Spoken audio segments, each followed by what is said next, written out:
자, 반갑습니다. 오늘 철학의 이해 또 10번째 시간입니다. 10번째 시간. 우리는 지금 이 배경 화면이 바뀌었죠. 지도가 나와 있습니다. 자, 이 누구 지도입니까? 무슨 지도예요?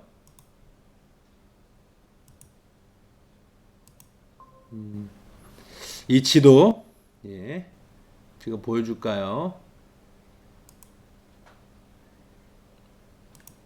이 지도 The Roman Empire at its height라고 되어 있습니다.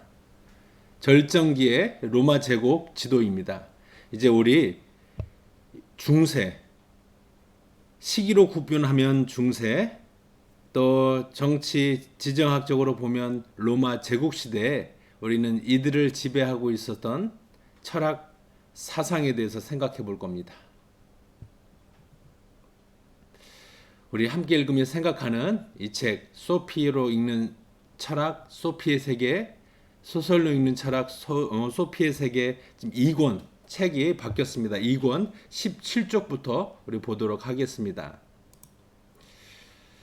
우리는 지금 ADBC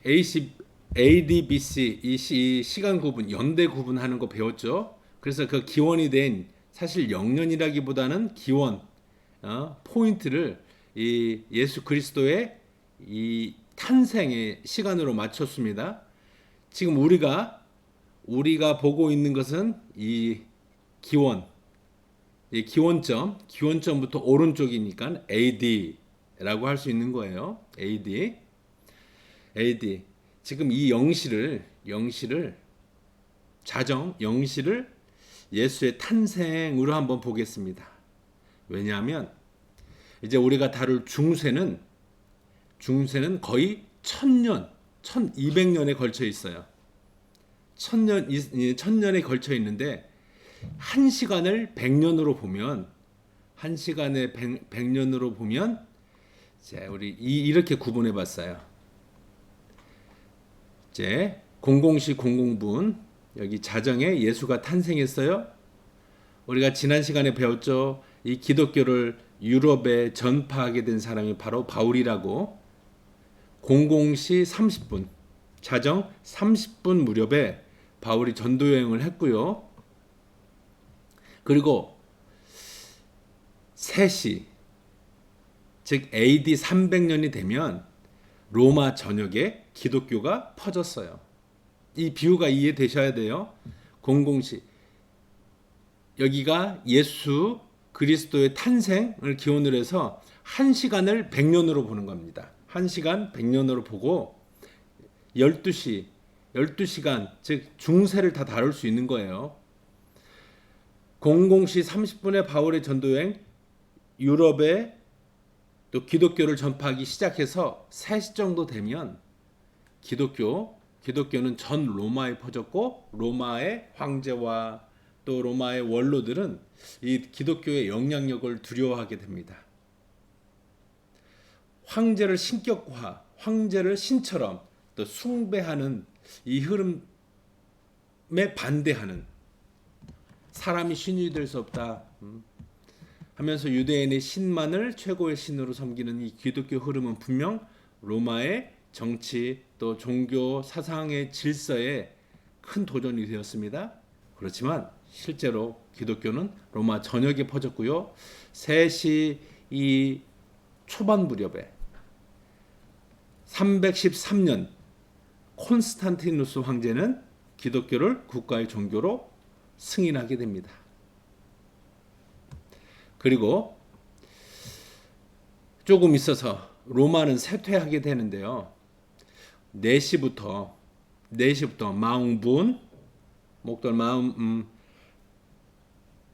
이 4시부터 그다음에 12시까지 약 800년 이상 1000년에 걸치는 시간이 이제 우리가 시대 구분 중세 미들 에이지라고 부르는 시기에 접어들게 되고요.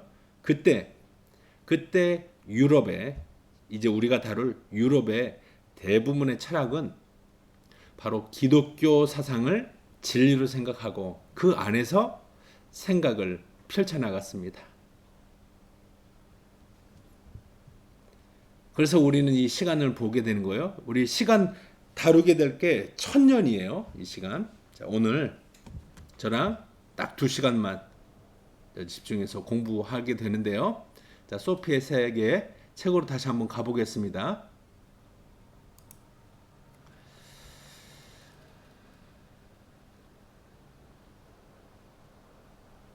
자, 중세에 대한 설명을 우리가 잠시 한번 볼까요?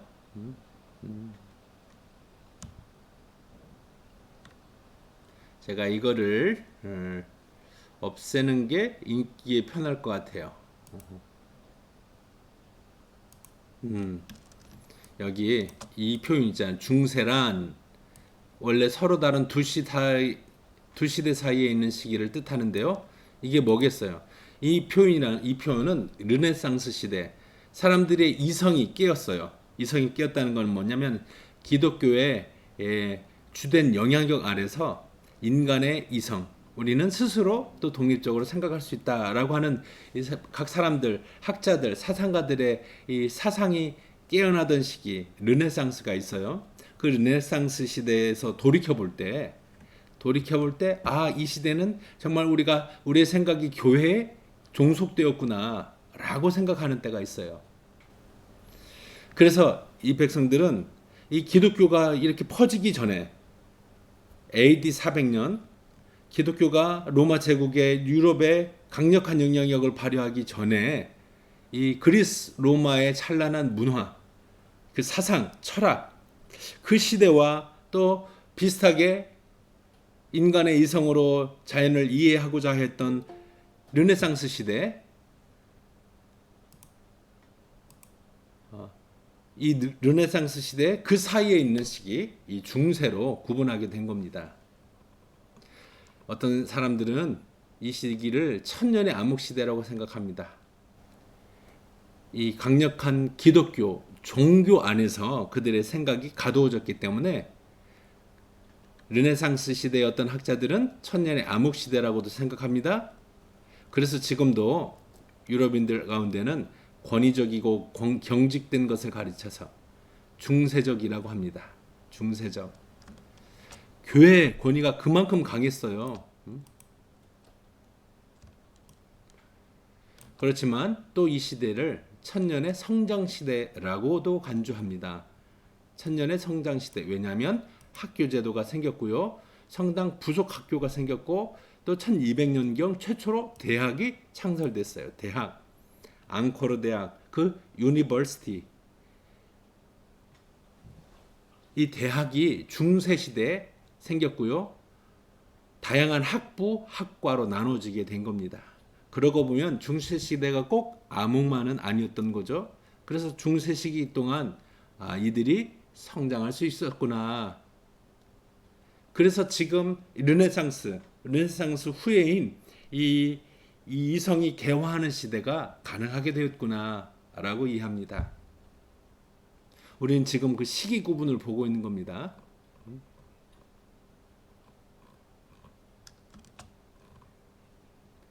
시기. 자, 1000년이에요. 1000년. 이 기간 동안 기독교가 민중 속으로 깊이 파고듭니다.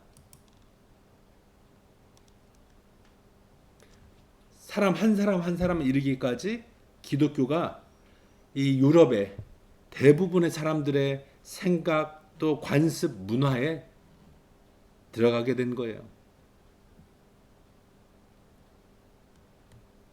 그래서 곳곳에 마을마다 또 교회가 있고 또 마을 안에 사는 사람들의 생활도 교회 절기에 따라서 또 성경적인 이 기원을 둔 교회 절기를 따라서 또 사제들, 신부들을 초청해서 또 신부들에게 아이가 낳으면 아이를 데리고 와서 또 성례를 받고 또 어느 정도 나이가 성인이 되면 또 그때 성례를 받고 또 집안 대소사에 이렇게 교회 사제가 또 늘 관여하곤 하는 이런 백성들 삶에까지 퍼지게 된 겁니다. 이 중세 시대에. 그리고 또 유럽 사람들 입장에서 보면 이 중세 시대에 이전 로마 시대는 북방 지금의 유럽의 대부분을 미개한 야만인이라고 생각했어요. 그런데 보세요. 지금은 그 유럽인들이 거의 세계의 중심이잖아요. EU 국가들. 한때 로마 제국이 예? 야만인들이라고 불렀던 또 브리타니카, 게르만, 그 위에 스칸디나비아 바이킹들이 지금은 아주 고도의 문명과 또 선진국들이 되어서 다른 나라들의 부러움을 받고 있잖아요. 이 중세를 부르는 긴 시간 동안 바로 이 지금의 유럽과 같은 나라들이 민족적 동질성의 토대를 만들게 된 겁니다. 그때 비로소 우리 민족끼리 또 나라를 이뤄보자, 그리고 그렇게 민족들이 뭉치기 시작하고 또 민족의 자의식이 생기고 국가를 형성하고자 했던 게 이 중세 시대였다는 겁니다. 이런 표현을 쓰네요. 그 깊은 심연에선 여러분 똠네삽 그 강물 속이 안 보이죠. 호수 속이 안 보일 겁니다. 그렇지만 그 안에 물속에 살진 물고기들이, 큰 물고기들이 헤엄치고 있었어요. 중세를 비유하고 있는 거예요. 중세 교회의 강력한 권위 아래 개인들이, 민중들이 이 교회의 이 종교적인 생각에 갇혀 있고 또 억압받는 것 같았지만 그 안에 또 뛰어난 좋은 것들이 준비되고 만들어지고 있었다는 겁니다. 중세 관련된 이야기들 참 여러분들에게 이야기하고 싶은 게 많은데 오늘은 사상적인 것으로 제안해 보고자 합니다. 사실 여러분들에게는 여러분들 역사 속에서도 이와 같은 때가 있어요. 찬란했던 앙코르 제국 그 이후에 그 크던 도시가 그 많은 인구들이 한순간에 또 어디론가 사라졌어요. 도시가 사람들의 기억에서 잊혀졌어요. 그와 같은 이 역사. 그렇지만 그 안에 놀라운 또 새로운 문명이, 새로운 문화가 시작되고 있었다는 것.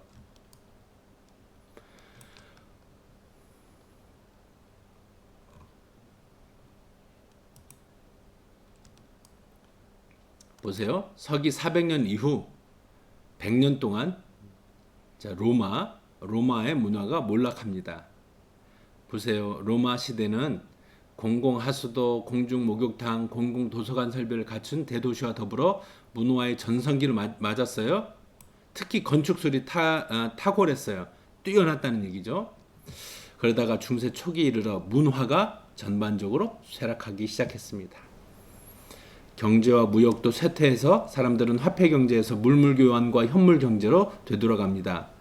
소위 봉건제도, 이 같은 경제의 특징을 두드러지게 합니다. 봉건제도가 뭐냐? 봉건제도랑 장원의 영주가 토지를 소유하고 한 지역, 한 프로빈스에 또 영주가 있어요. 영주가. 그리고 영주 밑에 대다수의 백성들이 농업 노예라는 겁니다. 노예. 영주의 노예처럼 생활하는 거예요. 땅은 다 영주의 거예요.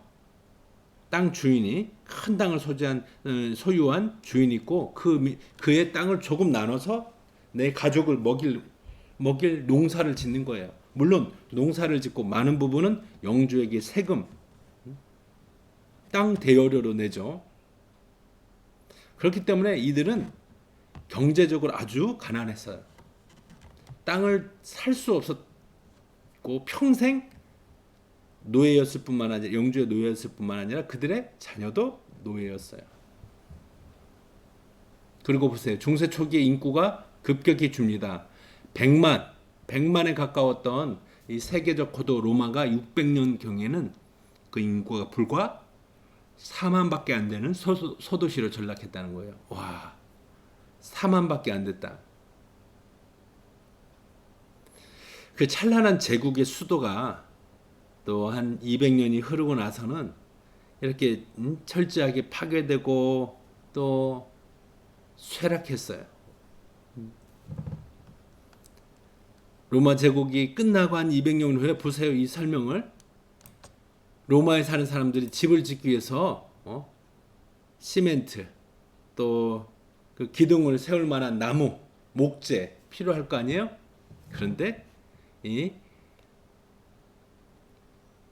AD 600년경에 로마 사람들은 어떻게 했느냐? 옛 건물들의 폐허에서 얼마든지 그런 건축자재, 목재, 돌들 구할 수 있다는 겁니다.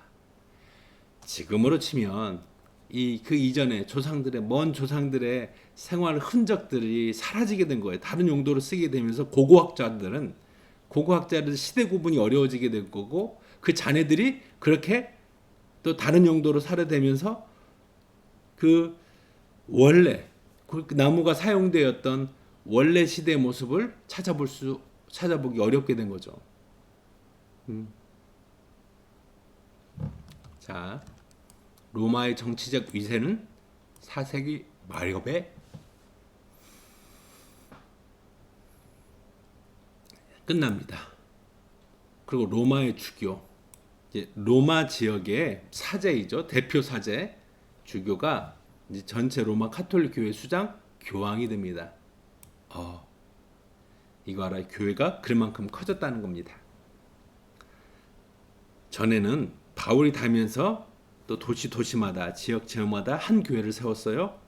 그런데 또 기독교를 따르는 무리들이 백성들이 많아지면 한 지역에도 여러 교회가 생길 거 아니에요.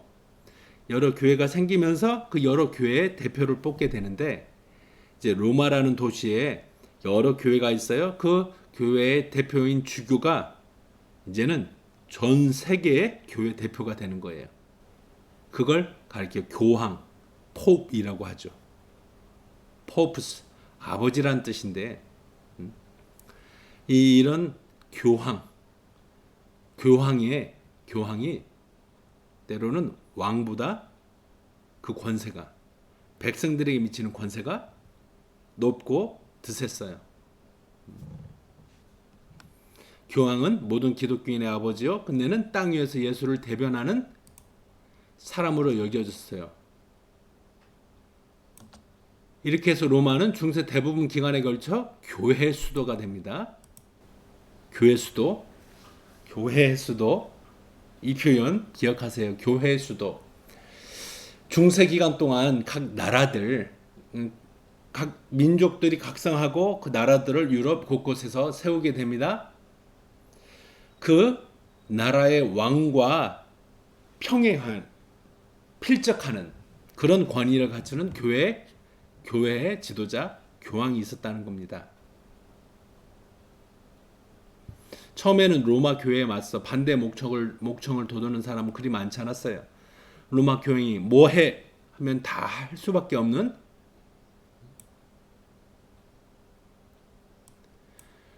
그토록 강력한 교회가 되었다는 거죠. 중세시대 중반을 지나고 중세시대 새로운 민족 국가와 왕과 영주들 점차 강력해져 갑니다. 그래서 교회 권력에 과감히 대항하기도 합니다.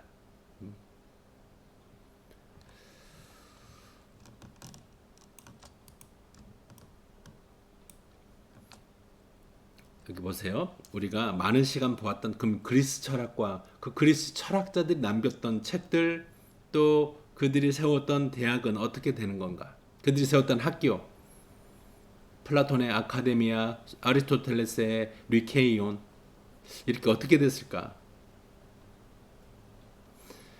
그리스 철학자들 많이 있었어요. 그렇지만 그 가운데 부분적으로 몇몇 또 선택된 자들이 있어요. 지금 보세요. 그리스 문화는, 그리고 로마의 것은 이방인의 것이다, 이교적이다, 기독교인들은 이렇게 생각하는데, 그 가운데 그리스 철학의 몇몇 흐름이 남아서 기독교인들, 또 기독교를 깊이 공부하는 사람들에게 영향을 끼치는 겁니다. 자, 중세시대에 보세요. 아리스토텔레스의 저서들이 알려져 있었고, 또 플라톤, 그리고 그 플라톤의 몇몇 대어들 여전히 알려져 있어요. 여기 보세요. 고대 로마 제국은 서로 다른 세 문화권으로 나누어집니다. 서유럽, 유럽의 서쪽, 서쪽 라틴어를 쓰고 그 수도는 기독교 문화권이 로마를 수도로 생각하고요. 동유럽에선 그리스를 사용하며 콘스탄티노플을 수도로 생각하는 그리스 종교 문화가 자리 잡습니다. 이 콘스탄티노플은 비잔티움이라는 이름으로 그리스 이름으로 불리게 되고요. 네, 한번 지도에서 볼까요?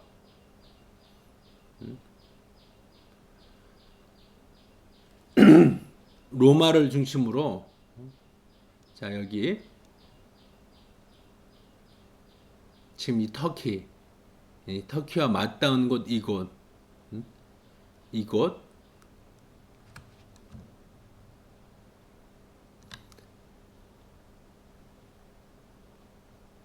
이스탄불이 있거든요. 여기를 기준으로 해서 서쪽은 서유럽 라틴어를 쓰고요. 또 이쪽 동쪽 이쪽은 그리스어를 쓰고 또 종교도 서쪽 유럽 로마를 수도로 하는 교회와 그다음에 동쪽 이 비잔티움을 수도로 하는 지역으로 나눠지게 되는 겁니다.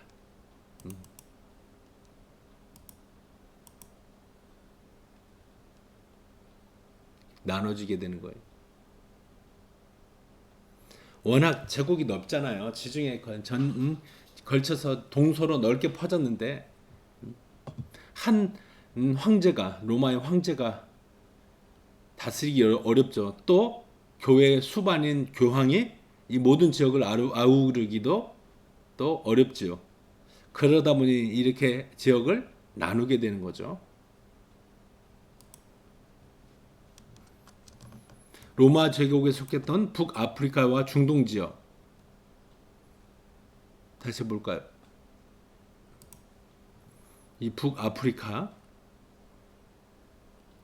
또 이 중동 지역 여기서부터 동쪽 이 오른쪽 지역 여기는 이 비잔티움이 있었지만 여기서도 영향력이 미치기에는 거리적으로 멀었어요. 그러다 보니 어떻게 되었어요? 북아시아와 중동 지역은 중세 아랍어를 쓰는 회교 문화권으로 발전합니다. 회교 문화권, 한국말로 우리가 알고 있는 데는 이슬람 문화권. 보세요. 632년 모하메드가 죽은 뒤 중동 지방과 북아프리카 지역은 빠른 속도로 이슬람화됩니다. 스페인도 회교 문화권에 들어갑니다. 회교 이슬람은 메카, 예루살렘, 메디나, 바그다드를 성지로 삼아요. 그래서 문화사적 관점에서 볼 때 아랍인들이 고대 헬레니즘의 도시인 알렉산드리아를 점령했음을 기억해 두는 게 중요한데요. 이를 통해 무슬림들은 그리스 학문의 대부분을 물려받아요. 그렇기 때문에 중세 전반에 걸쳐서 무슬림인들이 수학, 화학, 천문학, 의학 같은 학문을 이끌어 나가는 주도적 역할을 하는 겁니다. 그렇게 될 수 있었던 것은 무슬림들이 그렇게 될 수 있었던 것은 알렉산드리아에서 그들이 그리스 철학, 그리스 자연과학 그 유산들을 물려받고 간직하게 되었기 때문이에요. 그 한 예로 오늘날에도 우리는 아라비아 숫자를 사용합니다. 아랍 문화는 몇몇 분야에서 기독교 문화를 훨씬 능가했어요.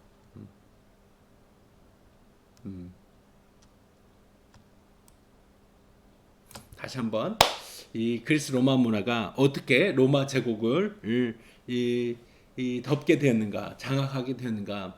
그리스 로마 문화가 한편에서는 서쪽의 로마 카톨릭 문화를 통해 또 다른 한편으로는 동로마 문화를 통해 그리고 남쪽으로는 아랍 문화를 통해 각각 달리 전승된 것 제가 머릿속에 기록해야 되겠죠. 서로마, 동로마, 북아프리카 서로마, 동로마, 그리고 북아프리카. 서로마, 라틴어를 쓰는 기독교 문화권, 동로마, 그리스어를 주로 쓰는 또 기독교 문화권. 그러나 이 아라비아 반도, 아라비아 이후, 그리고 이 북아프리카는 무슬림, 이슬람 문화권이 되는 겁니다.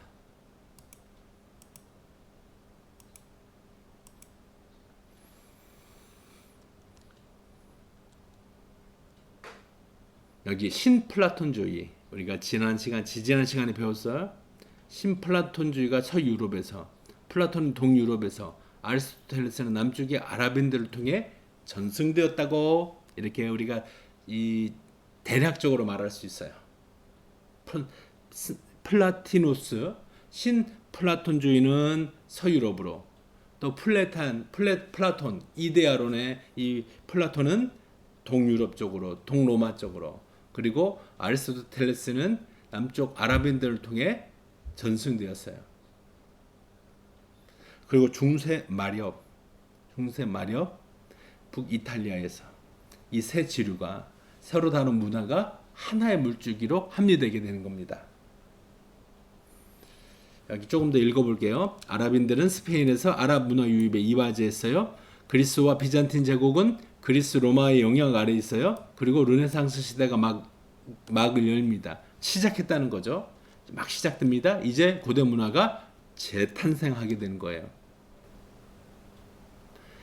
즉 고대 문화, 소크라테스, 플라톤, 아리스토텔레스 하던 기원 전 300년, 200년 그 시대의 생각들이, 사고들이 이제 중세 시대에서 계속 살아남았어요. 계속 살아남아서 그래서 그 고대 문화가 소크라테스가 신화적인 사고에서 깨어 스스로 생각할 줄 알며 또 자신의 무지를 깨닫고 또 알의 빛을 얻고자 했던 그 의지들, 노력들이 이제 르네상스 시대, 중세 말엽에 놀랍게 꽃피우게 되는 겁니다.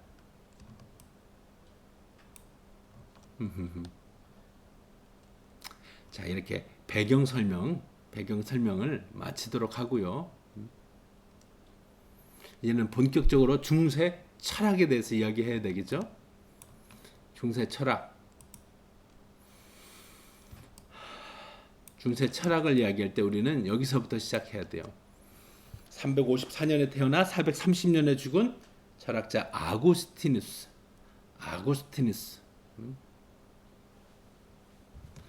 자, 북아프리카에 있는 작은 도시 타가스트에서 태어나 16살 때 카르타고에 가서 공부했어요. 그 뒤 로마 밀라노를 방문하였고 카르타고에서 서쪽으로 약 40km 떨어진 히프라는 곳에서 주교로 재직하며 말년을 보냅니다. 주교. 그 지역, 한 교회의 목사일 뿐 아니라 그 지역, 교회 연합의 대표격인 거예요. 주교로 재직하면서 말년을 보냅니다. 아구스티누스는 처음부터 기독교인은 아니었어요. 기독교인이 되기 전에 여러 종교 또 철학적 흐름을 몸소 익혔고요. 마니교도 후기 마니교도였어요.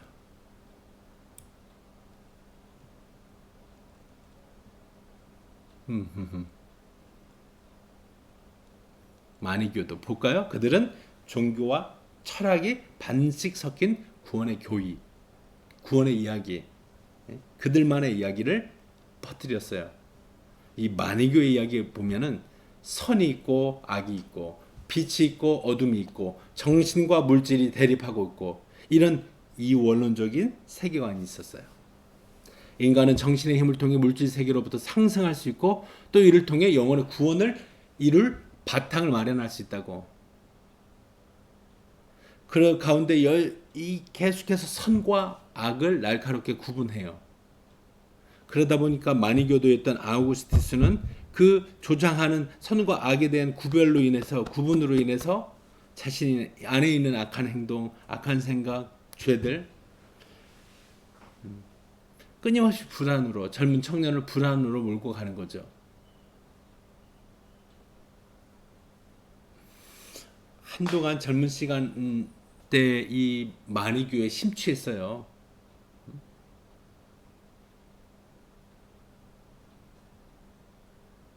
아우구스티누스. 그가 다시 나중에 기독교로 돌아왔을 때 기독교로 돌아왔을 때 기독교인들은 이 계속 이 기독교 신앙 아래서 있던 사람들은 이 아우구스티누스를 어떻게 생각할까요? 이단에 한때 몸담았던 사람, 이방인 이렇게까지 생각할 수 있겠죠. 청년 아우구스티누스 악은 인간에게 악행을 행하게 하는 우리 안에 있는 본성과도 같은 악이 도대체 어디서 올까? 이 문제에 젊은 날 아우구스티누스는 강력하게 사로잡혀 있었어요. 그동안 스토아의 철학에 영향을 받았는데 스토아 학자들은 선과 악을 분명하게 구분하는 것에 대해서 반대했어요.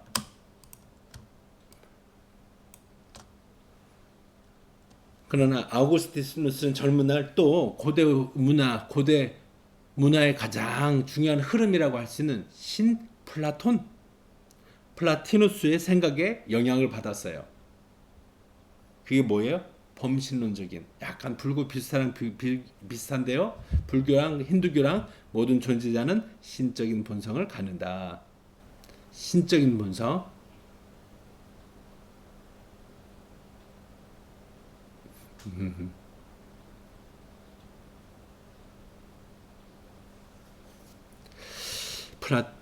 플라톤 말고 플라톤의 영향을 받은 중세 학자인 플로티누스.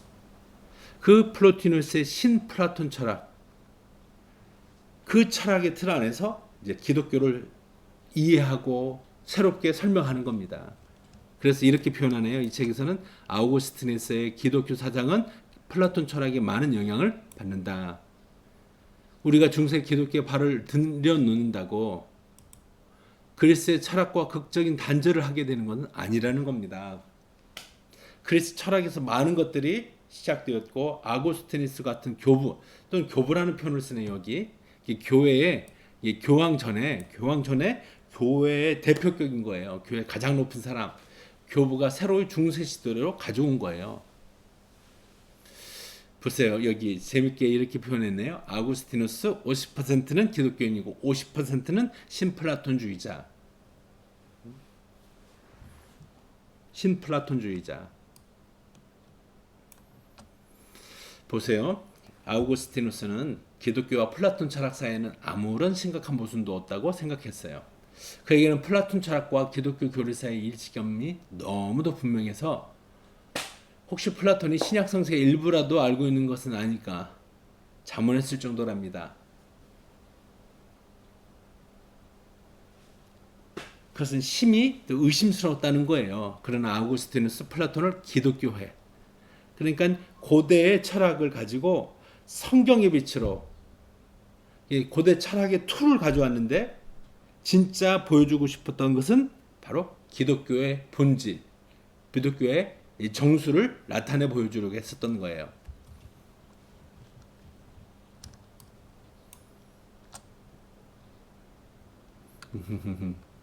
기독교가 되고 난 후 철학과 관계 있는 모든 것을 팽거친 것이 아니었어요. 이성이 종교 문제에 미칠 수 있는 한계가 분명히 존재합니다. 신이 있느냐 없느냐, 하나님이 있느냐 없느냐를 어떻게 다른 사람에게 설득할 수 있겠어요?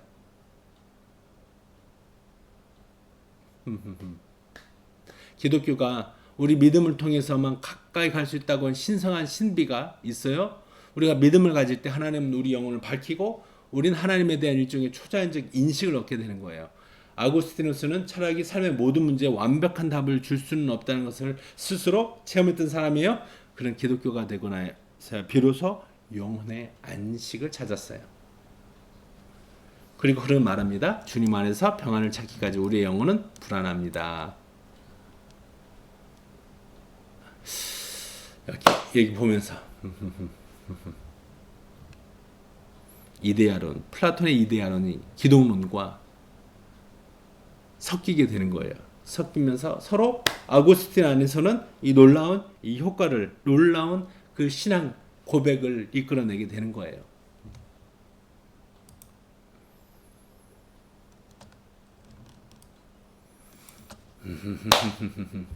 아우구스티누스, 하나님이 무에서 세계를 창조했어요. 성경이 나오는 얘기죠. 성경 어디? 가장 첫 번째 책. 그렇지만 또 그리스인들은 세계가 이미 언제나 종교 존재하고 있었다고 생각하고 있었고,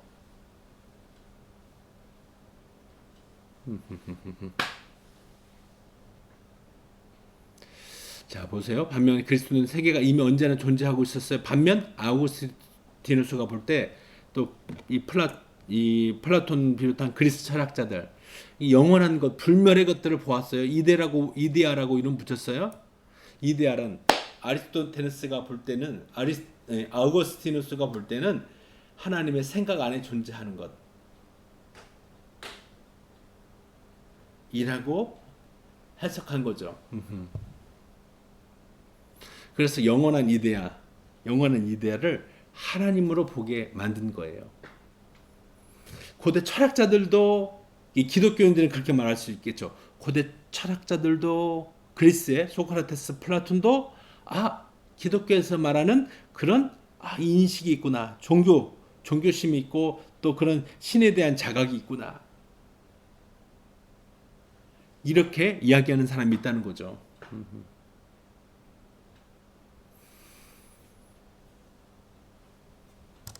자, 어거스틴, 플라톤의 영향, 그리스 철학과의 영향.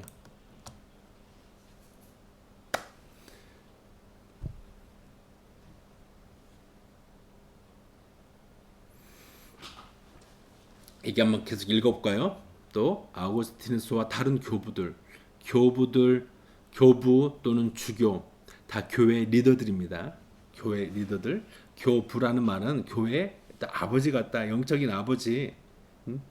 그래서 이 목자 같은 양 같은 이들을 목자가 이끌고 가듯이 이 교부들이 교회의 중요한 역할, 리더십의 역할을 감당했습니다.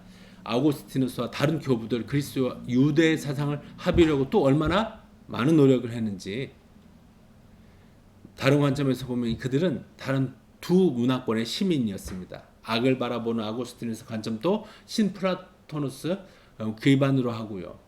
플로티누스와 마찬가지로 악을 신의 부재에 기해한 것이라고 생각했어요. 악은 어떠한 자립적 존재도 아니고요. 존재하지 않는 어떤 것입니다. 왜냐하면 하나님은 창조물을 모두 선하기 때문입니다. 그런 악은 인간이 순종하지 않는 데서 생겼다고 그러고요. 선한 의지는 선한 원역사, 선한 의지는 신의 역사, 착한 의지 또는 하나님의 역사에서 이탈하는 것이라고 말했습니다. 자, 아우구스티누스 그가 생각한 것, 플라톤처럼 인간의 영혼이 불멸하다고 아우구스티누스도 믿었을까?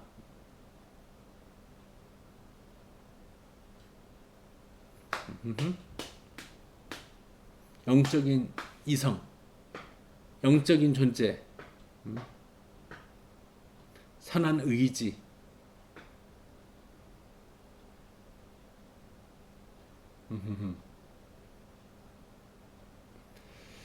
아구스티누스 인간이 정신적 존재라는 점을 강조합니다.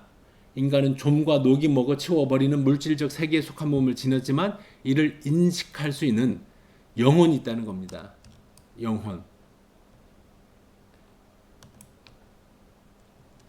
그리고 그 영혼이 이제 역사의 끝에 심판을 받는다는 겁니다.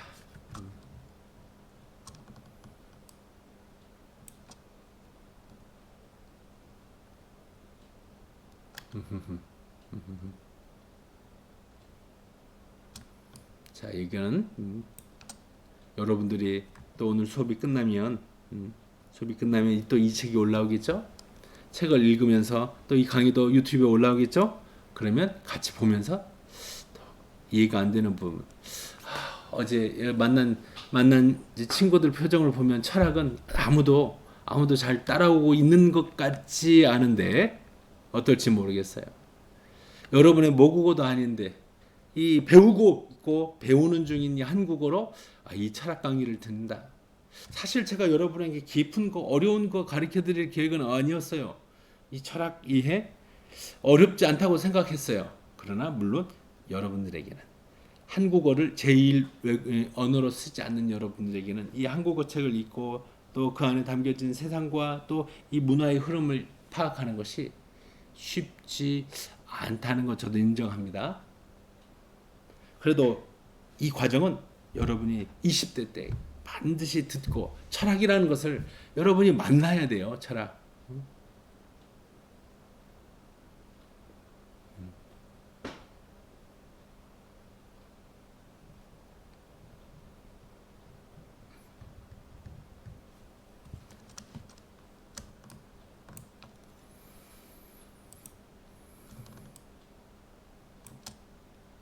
잘 읽어보세요.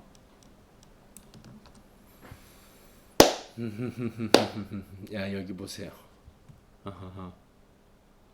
소크라테스는 모든 이성이 똑같이 이성이 있으니까 똑같은 가능성을 갖는다고 했어요. 아우구스티누스 구원받을 인간이 미리 정해져 있다. 천국 갈 사람들이 미리 정해져 있다는 겁니다. 아하 이거 이 생각.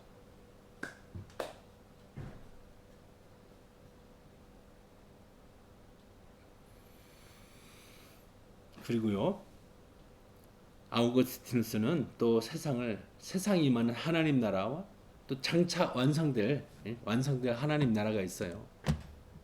이 나라 이 표현이 좀 어려운가요? 이 하나님 나라와 신의 왕국 같은 뜻입니다.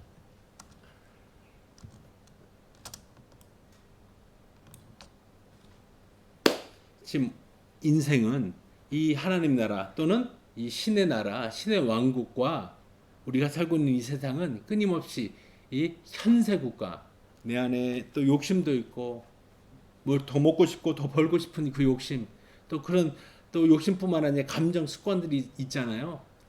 이런 것들 이런 세상적인 것과 싸우는 대립구도로 이 세상을 이해했어요. 이것 이원론이라고 할 수도 있지만 성경에 입각한 성경이 말하는 대로예요.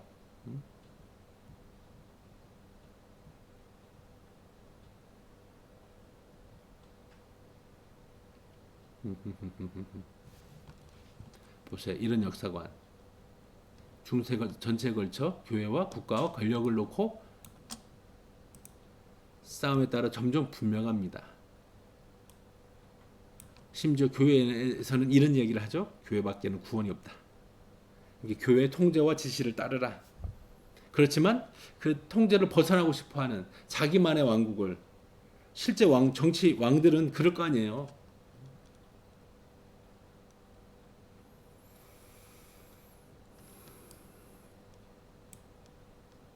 자 여기 읽어보고요. 신국론 어거스틴의 유명한 저작 가운데 하나가 신국론 바로 하나님의 나라에 관한 이야기예요. 지금 우리는 세계 나라 세상 속 나라 안에 살고 있어요. 그리고 끊임없는 하나님 나라와의 충돌이라는 겁니다. 마치 선과 악이 대비되듯이.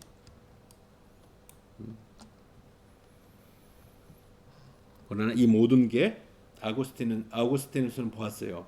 신의 영역 안에 있다. 하나님이 다 보고 또 주관하고 있다.